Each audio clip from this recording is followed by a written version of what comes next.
Hey, welcome. So, today we're going to dig into a source that really challenges a fundamental belief most of us have about getting sick and staying well. We're going to explore an idea that shifts the focus away from just fighting disease and toward building health from the inside out. Let's see how this perspective could change, well, pretty much everything. It all starts with a pretty simple but really powerful question. For decades, we've been hearing about miracle cures and this big victory over disease. But if that's really the case, why does getting sick still feel like such a huge part of our lives? All right, so let's set the scene. Our story begins in a time of incredible scientific optimism, a time when it really felt like humanity was just on the verge of conquering disease for good. Just think about tuberculosis, or TB. It was once called the royal disease, and it was basically seen as an incurable death sentence. But then, bam, these powerful new drugs like streptomycin hit the scene. And this gave birth to a whole new idea, the germ theory.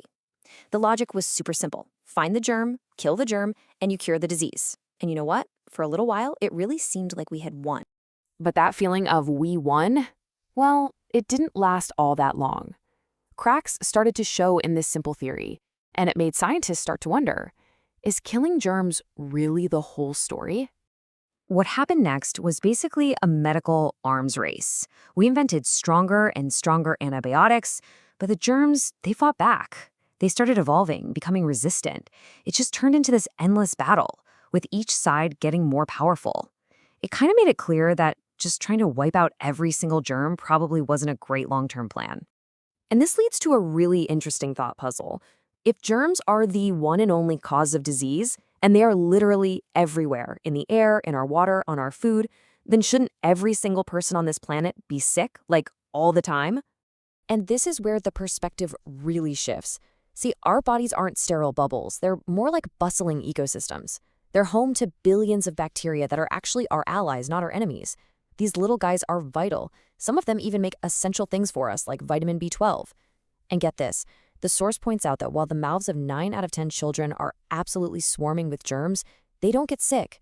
That tells you that just having germs around isn't the full picture. Yeah, the source really doesn't pull any punches here. It basically says that all the hype around blaming every little thing on viruses and bacteria is just an oversimplification. The facts just don't line up. There has to be something else going on. So, if germs aren't the ultimate bad guy, then who's the hero? Well, the source suggests that our true protector isn't some drug from the outside, but actually a powerful natural force that's already inside all of us. Okay, so this inner protector has a name. It's called Javani Shakti, which translates to vital force. It's really just a different name for what we now understand as our immune system. The best way to think about it is like your body's own personal, highly intelligent army, designed to protect you from the inside out.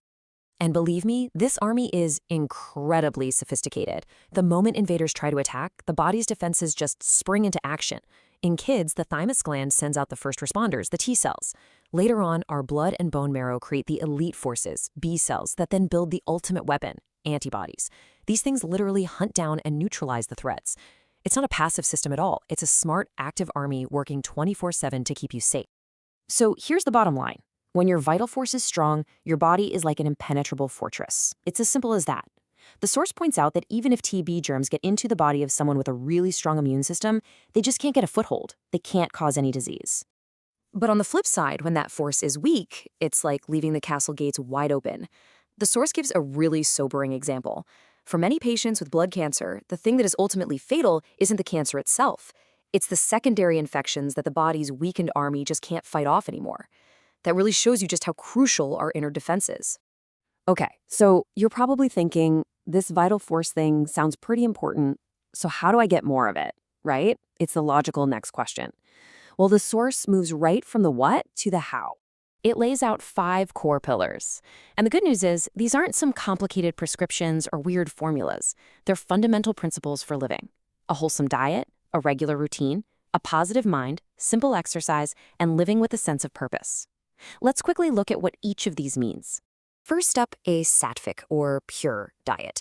We're talking fresh, natural foods. Think fruits, vegetables, things that actually nourish your body and are easy to digest, instead of things that weigh it down. Second, a regular daily routine. Our bodies absolutely love rhythm and predictability. Having a consistent schedule for sleeping, eating, and working, it helps stabilize your whole system and saves a ton of vital energy. Third is just simple, sustainable movement. The source makes it clear this isn't about killing yourself at the gym. It's about easy, accessible things like a daily morning walk that just keeps your body active and energy flowing. And finally, and this one is huge, the power of your mind. This is about both having a positive outlook and a sense of purpose. Living with courage and enthusiasm, doing creative work you love, that strengthens what the source calls our will to live. And that has a direct, powerful effect on our physical health. So, you see, when we put all of this together, we get a completely different picture of what it really means to be healthy. This leads to a pretty bold statement from the source. Relying only on medicines to keep us healthy is just not the right approach. It's like treating the symptom, but completely ignoring the root cause. And it overlooks the body's amazing power to heal itself. So the real takeaway here, the big idea, is that true health isn't something you get out of a pill bottle. It's something you build every single day. It's the grand total of how we live, how we think, and how we act. It's the strength of our own inner fortress. And that leaves us with one last big question to think about. Should our main focus be on fighting this endless external war against germs? Or should we be turning inward and focusing on building that powerful, resilient foundation of health that's already inside every single one of us? The way you answer that, well, it changes everything.